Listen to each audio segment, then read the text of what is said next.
Halo, lo, apa kabar? Semoga selalu dalam keadaan sehat walafiat, tetap semangat. Saya Hersman Arif dari Forum News Network, seperti biasa bersama dengan Bung Rocky Gerung. Bung Rocky, ada kabar menarik dari Hasim Joyo Hadi Kusumo, ini adik Presiden Prabowo Subianto, bahwa pemerintah itu akan menghapuskan tunggakan kredit dari petani, nelayan, dan UMKM di perbankan. Ini agar mereka bisa kembali mendapat akses perbankan dan tidak terjebak pinjol dan rentenir. Saya sengaja menggunakan kalimat kabar menarik ya, alih-alih menyebutnya sebagai kabar baik. Karena saya kira kita masih harus wait and see dengan kebijakan pemerintahan Prabowo ini karena kita tahu banyaknya kepentingan di kabinet ini ada yang kalau ini kan paradigmanya paradigma sosialis, tapi kita tahu kabinet kita itu kebanyakan orangnya adalah kapitalis. Ya tentu saja berita semacam itu atau keputusan yang sebetulnya keputusan radikal dari Prabowo untuk membebaskan hutang-hutang yang tidak mungkin dibayar lagi oleh buruh apa petani, nelayan, UMKM itu penanda bahwa ada kepekaan sosial di dalam kondisi Indonesia 5 bulan ini mengalami deflasi, dalam kondisi beban kelas menengah akhirnya bertambah karena PPN-nya ditaruh untuk beban kelas menengah sehingga kemampuan ekonomi yang kita sebut buffer area ini kan kelas menengah selalu menjadi buffer supaya tidak terjadi ketegangan sosial antara yang atas dan yang bawah. Jadi kalau kita mulai melihat paradigma, kalau kita sebutkan, ya ada paradigma sosialistis atau sosialisme bahkan di dalam pemerintahan Pak Prabowo. Tentu itu berkontras dengan paradigma Pak Jokowi. Dari segi itu kita tahu bahwa ada hal yang berbeda.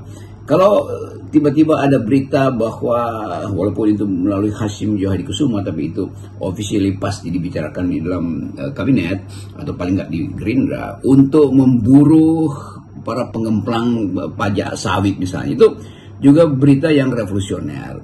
Kita ulas dulu bagian pemberitaannya sebelum kita masuk pada kontennya apa sebenarnya yang terjadi itu. Jadi yang penting ada satu sinyal awal di pemerintahan Pak Prabowo bahwa akan ada pembagian distribusi keadilan yang asasnya adalah sila kelima itu kan, itu dasarnya keadilan sosial bagi seluruh rakyat Indonesia. Dan ketidakadilan itu diperlihatkan oleh statistik bahwa sebagian besar rakyat itu tidak mampu untuk mengakses perumahan, kesehatan karena disparitas, karena daya beli itu. Kita mungkin bisa menduga dari awal bahwa Gerindra ingin memulihkan citra sebetulnya citra kabinet yang dianggap dulu dikendalikan oleh oligarki. Jadi kalau kita katakan ini adalah kabinet yang anti oligarki, oke, itu secara retorik begitu. Tetapi orang juga melihat bahwa di dalam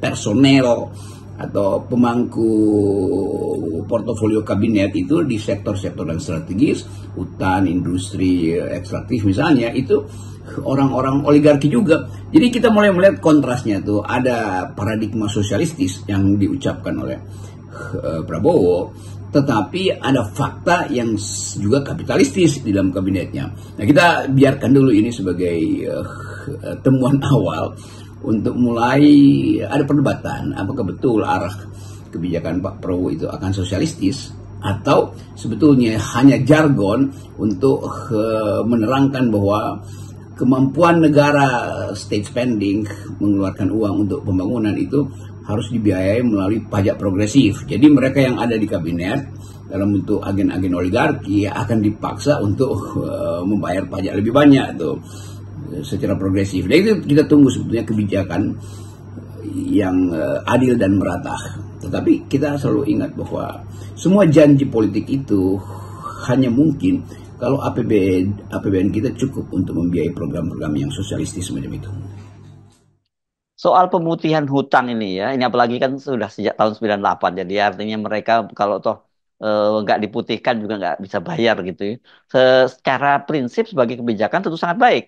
Tetapi mengingat banyaknya juga moral hazard, ya, ini kita tahulah bagaimana perilaku para aparat birokrasi pemerintahan kita gitu. Bahkan ini kan apa, moral hazard ini bukan hanya di level atas, bahkan sampai level paling bawah. Kan kebijakan ini kalau implementasinya itu tidak hati-hati dan dikalkulasi dengan baik, itu membuka peluang penyimpangan-penyimpangan mulai dari atas sampai bawah. Iya, tapi secara teknis juga akan timbul masalah. Misalnya keputusan untuk memutihkan hutang-hutang itu atau kredit itu, di dalam kondisi apa dia diputihkan, tidak mampu bayar atau masih mampu bayar tapi ada semacam negosiasi, itu cara membayarnya dicicil atau beberapa hutang pokok diturunkan misalnya nilainya. Kan ini mesti jelas juga supaya tidak timbul semacam moral hazard, mumpungisme itu. Karena yang diputuskan di pusat itu bisa sampai ke cabang-cabang bank di daerah, itu negosiasinya masih ada, kan orang lihat oh ini ada keuntungan nih. Dia tahu bahwa nasabahnya itu sebenarnya masih mampu bayar, tapi prinsipnya bukan apa, ada istilah di dalam undang-undang tuh hapus total apa hapus tagih itu ya itu istilah teknisnya. Tapi prinsipnya adalah hak dari rakyat Indonesia untuk menikmati kekayaan dalam negeri yang sebetulnya sifatnya sangat banyak yang tidak mungkin dibagi secara merata, itu yang menyebabkan pinjol bertumbuh. Kan itu yang jadi soal sebetulnya kan. Karena itu Pak Prabowo ingin supaya pinjolnya juga itu dikejar mereka yang bermain pinjol itu kan, bukan rakyatnya tapi bandar-bandar pinjol ini. Jadi kita mulai lihat, tadi saya bicara soal paradigma. Jadi terlihat bahwa ada paradigma kerakyatan, ada paradigma pemihakan. Walaupun ada juga menteri yang nggak paham itu lalu pakai kop surat untuk memaksa kepala desa memilih seseorang yang adalah istrinya. Itu saya mesti ingatkan terus itu, karena itu penanda pertama tentang kewaspadaan kita bahwa di dalam kabinet tidak semua orang mengerti paradigma kerakyatan. Bahkan seorang menteri desa tidak mengerti bahwa di desa itu harusnya dilindungi dari cawe-cawe politik, tetapi yang dia lakukan justru sebaliknya. Oke, saya balik pada soal tadi, yaitu kepastian apakah hutangnya dihapuskan atau cara penagihannya yang dinegosiasikan. Itu teknik-teknik manipulasi melalui peraturan itu bisa terjadi. Apalagi akuntansi kita itu berantakan sebetulnya.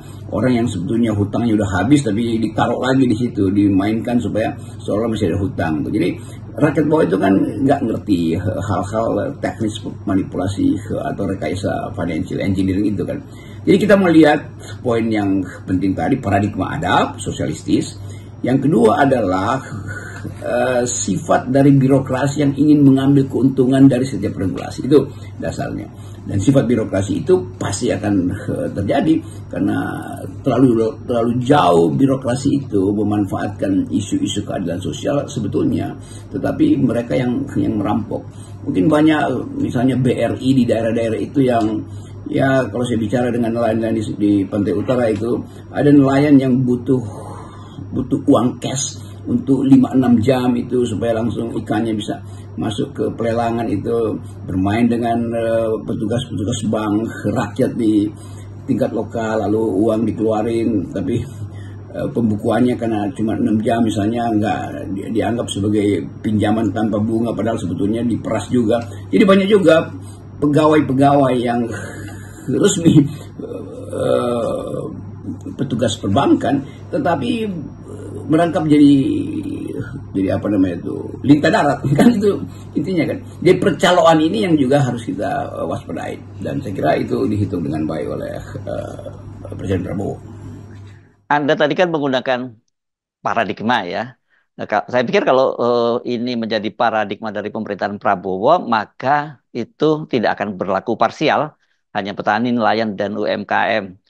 Kelompok masyarakat yang lain seperti katakanlah misalnya buruh, itu kan juga, apalagi ya selain buruh, ojol bahkan gitu ya, itu kan juga rentan terjebak dalam praktek-praktek pinjol dan rentenir karena akses perbankan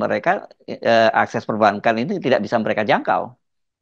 Iya, tadi saya pakai istilah paradigma, artinya di atas itu berbunyi kebijakan yang akan pro atau bahkan melindungi segenap tumpah darah Indonesia. Istilah yang hari-hari ini dipopulerkan terus oleh Pak Prabowo. Tapi ada problem, kalau memang itu adalah paradigma, harusnya dia berlaku komprehensif tuh. Kan buruh juga punya problem yang sama tuh, walaupun buruh dianggap punya penghasilan harian, tetapi kondisi upah buruh kita dan kondisi perlindungan terhadap hak mereka kan dibatalkan justru oleh undang-undang Omnibus Law. Jadi sekaligus saja kan bahwa buruh dilindungi, artinya undang-undang yang menghalangi mereka menikmati kemakmuran mereka sendiri itu yang mesti dibatalkan. Jadi konsekuensinya Omnibus Law juga dibatalkan kalau kita berpikir paradigmatik, kan itu kondisi-kondisi itu yang mesti dihitung. Demikian juga misalnya ya pensiunan yang lagi nyicil rumah tuh. Kan di dalam teori sosiologi yang egalitarian, kalau saya misalnya lagi cicil rumah karena diberi kesempatan oleh pemerintah, itu tidak boleh menyebabkan tabungan saya untuk anak sekolah berkurang untuk cicilan.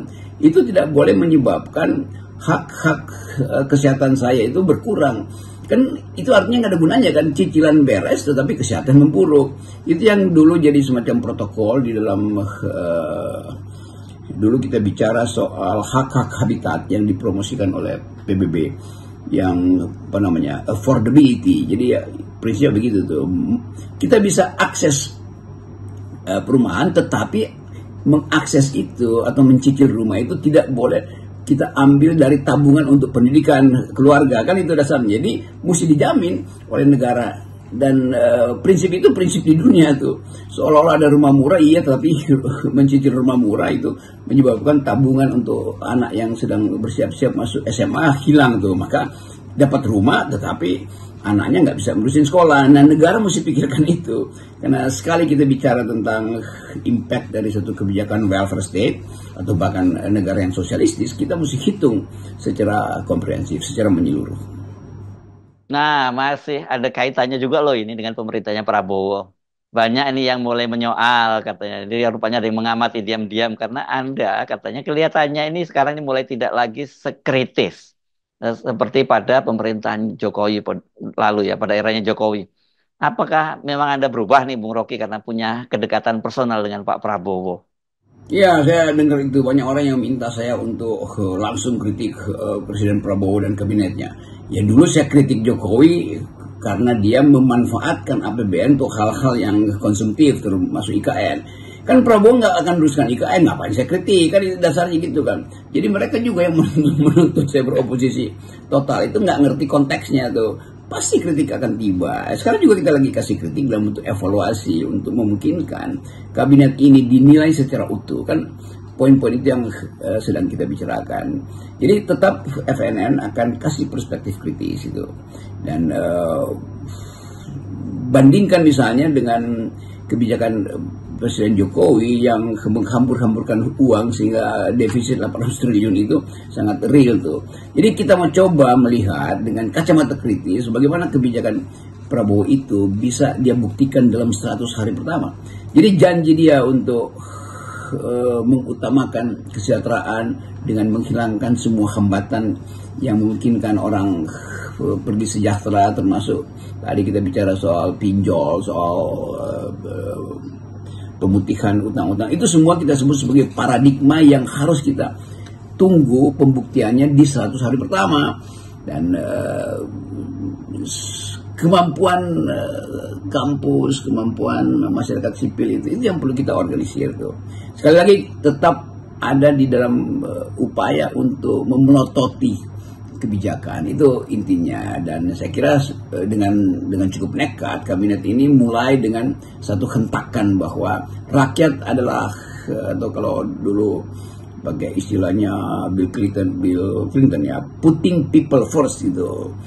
Rakyat diutamakan tuh. Nah, janji politik ini yang akan kita tagih dalam 100 hari ke depan tuh. Sambil kita melihat bagaimana disiplin tubuh itu sedang diarahkan oleh Presiden dengan membawa menteri-menterinya itu pakai baju loreng, naik Hercules, terus tiba di asrama di sana. Nah, itu juga satu penanda bahwa ada semacam keseriusan. Walaupun sifat militeristiknya ada, tapi kita akan lihat bahwa persiapan untuk menghasilkan disiplin di dalam kabinet itu adalah hal yang mutlak tuh. Jadi kalau kita belajar tentang disciplinary society, jadi masyarakat itu disiplinkan. Nah, sekarang kabinetnya didisiplinkan melalui aktivitas olah tubuh itu dulu tuh. Tetapi sekali lagi yang paling penting adalah disiplin di dalam paradigma yang tadi kita bahas, paradigmanya sosialistis. Nah, fasilitas untuk menguji itu gampang, yaitu mata netizen yang bisa memelototi semua aspek kebijakan. Setiap netizen sekarang adalah jurnalis independen. Itu yang saya kira diinsinuasikan oleh Mayor Teddy, dan semua orang merasa Mayor Teddy ngapain, Anda kan eselon 2, ngapain negara-negara menteri. Oh, bukan soal eselon 2, tetapi ini adalah kabinet, dan kedudukan dia sebagai sekretaris kabinet pasti atas izin atau dalam diskusi dengan Pak Prabowo untuk menegur seorang menteri yang mungkin gak disebut namanya, tapi semua orang tahu itu terarah pada Menteri Desa.